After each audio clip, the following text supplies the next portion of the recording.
बौद्ध धर्म, जिसे बौद्ध दर्शन भी कहा जाता है दोस्तों, में ब्रह्म विहार, जिसका मतलब होता है मैत्री, करुणा, मुदिता और उपेक्षा का महत्व क्या है। फिलोसफी सेमेस्टर 4 का ये बहुत ही ज़्यादा इंपॉर्टेंट सवाल है, जिसे मैं आपको एक इजी नोट से समझाऊंगा। दोस्तों मेरे इस नोट्स को आप अपने एग्जाम में लिख सकते हैं, क्योंकि ये कोई किताबी भाषा नहीं है, मेरे द्वारा तैयार किया हुआ नोट्स है।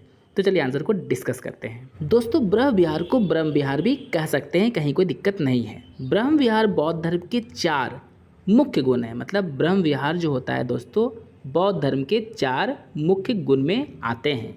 यह गुण बौद्ध दर्शन के अनुयायियों में होना आवश्यक है। मतलब जो भी बौद्ध का अनुयायी होगा, बौद्ध धर्म का पालन करने वाला होगा, उनमें ब्रह्म विहार का जो 4 नियम है, जिसका हम लोग कहते हैं मैत्री, करुणा, मुदिता और उपेक्षा, ये गुण उनमें होना ही चाहिए, तभी उसे बौद्ध अनुयायी माना जाएगा।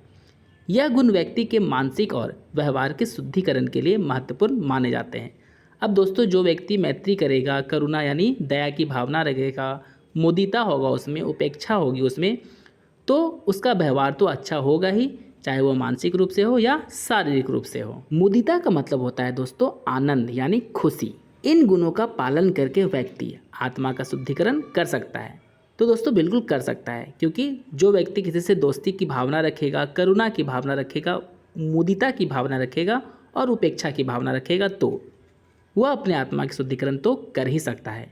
यह 4 गुण से सामाजिक और मानसिक शांति और संतुलन बनाया जा सकता है। मतलब बड़ा सीधा सा है दोस्तों, अगर समाज के सभी लोग मैत्री की भावना, करुणा की भावना, मुदिता की भावना और उपेक्षा की भावना रखेंगे, तो समाज में शांति बनी रहेगी और समाज हमारा संतुलन में रहेगा। मतलब कोई झगड़ा झंझट नहीं होगा, लोग एक दूसरे को देखकर खुश रहेंगे।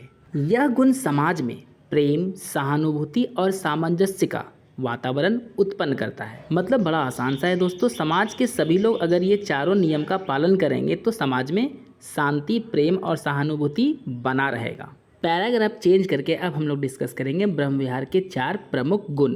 पहला है दोस्तों मैत्री। मैत्री का अर्थ होता है सभी प्राणियों के साथ प्रेम और दया का भाव रखना। क्योंकि दोस्तों जिसके साथ हम लोग मैत्री करते हैं यानी मित्रता करते हैं, दोस्ती करते हैं, उसके साथ हमारा प्रेम और दया का भाव ऑटोमेटिक आ ही जाता है। तो अगर हम लोग मैत्री करेंगे तो समाज के सभी लोग एक दूसरे के साथ प्रेम और दया के साथ रहेंगे। अब इसका महत्व को दोस्तों हम लोग डिस्कस करेंगे।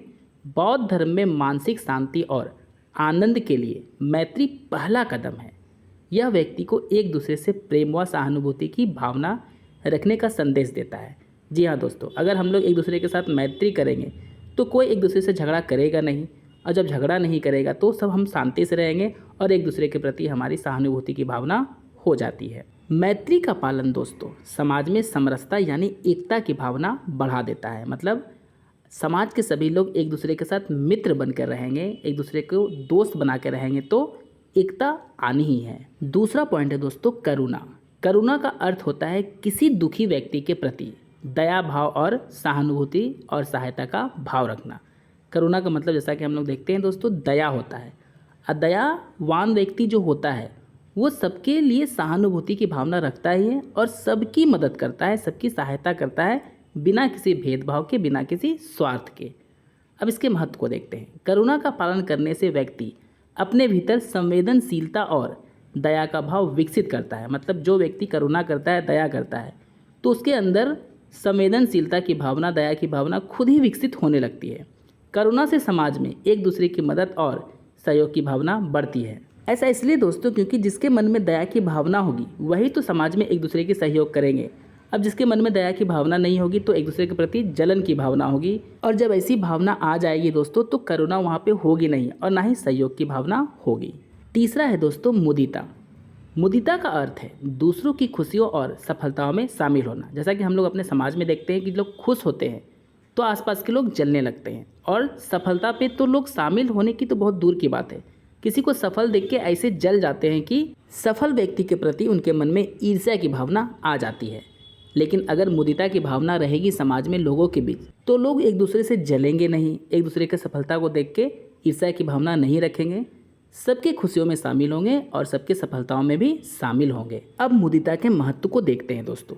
मुदिता से व्यक्ति को मानसिक संतोष और प्रसन्नता प्राप्त होती है, क्योंकि दोस्तों जब हम एक दूसरे की खुशियों में शामिल होंगे, एक दूसरे के प्रति कोई जलन की भावना नहीं रखेंगे, तो मानसिक संतोष और प्रसन्नता हमारे मन में आने लगती है। यह भावना व्यक्ति को सकारात्मक और दूसरों की खुशियों में भागीदारी बनाती है। मतलब जब हम एक दूसरे को देख के खुश होंगे तो हमारे दिमाग में पॉजिटिव एनर्जी आने लगती है और हम लोग एक दूसरे के लिए केवल अच्छा ही सोचते हैं। दोस्तों, सारे पॉइंट्स अगर क्लियर हो रहे हैं, अच्छे से समझ में आ रहे हैं, तो वीडियो को लाइक एंड शेयर जरूर करें। चलिए चौथा और अंतिम पॉइंट को डिस्कस करते हैं और वो है उपेक्षा। उपेक्षा का अर्थ है जीवन में जो भी उतार चढ़ाव, दुख सुख, सम्मान और अपमान आते हैं वे सभी को एक समान रूप से स्वीकार करना। मतलब हमारे जीवन में जितने भी दुख सुख, उतार चढ़ाव यानी खुशी और गम जो भी आते हैं उसे खुद से स्वीकार करना चाहिए कि ये हमारे जीवन के ही अंग हैं और सभी परिस्थिति में अपने आप को एक जैसा बनाए रखने की कोशिश करके रखनी चाहिए। अब इसके महत्व को देखते हैं दोस्तों। उपेक्षा से व्यक्ति को मानसिक शांति और संतुलन प्राप्त होती है, क्योंकि दोस्तों हम लोग सुख दुख उतार चढ़ाव में अगर संतुलन बना के रखेंगे तो हमारे जीवन में संतुलन बन ही जाएगा। यह व्यक्ति को सिखाता है कि जीवन में चाहे कुछ भी हो एक समान व्यवहार करना चाहिए। जैसा कि मैं आपको पहले ही बता चुका हूँ कि अगर आप लाइफ में अपनी गलती को स्वीकार करते हैं, अपने सक्सेस को स्वीकार करते हैं, अपने फेलियर को स्वीकार करते हैं, तो आप अपने जीवन को इतना अच्छा से बैलेंस बना के रखिएगा कि आपके जीवन में अगर खुशियाँ आए या दुख आए आप एक समान ही व्यवहार कीजिएगा हर एक कंडीशन में। दोस्तों, मेरा ये नोट्स अगर आपके लिए हेल्पफुल हुआ है तो कमेंट करके ज़रूर बताएं और आपको आपके कोर्स का पूरा नोट्स चाहिए इसी तरह के इजी लैंग्वेज में तो सब्सक्राइब करके जुड़ जाए मेरे चैनल के साथ। वीडियो को लाइक करें और शेयर करके अपने फ्रेंड्स के भी हेल्प जरूर करें। चलिए अंतिम पैराग्राफ को डिस्कस करके इसे फिनिश करते हैं।